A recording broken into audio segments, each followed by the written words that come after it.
بیتو جان هنرمند کردی که هر کسی جه حست کرد.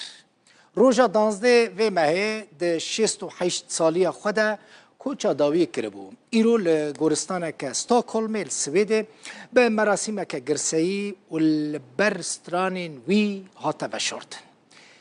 بیت الله گناری ناوی راستین بو لی خلقی او که بیتو جان ناست کر دمک دریج بو جبر نخوشی پنچشیر لسوید نخوشخانه دهات درمان کرن.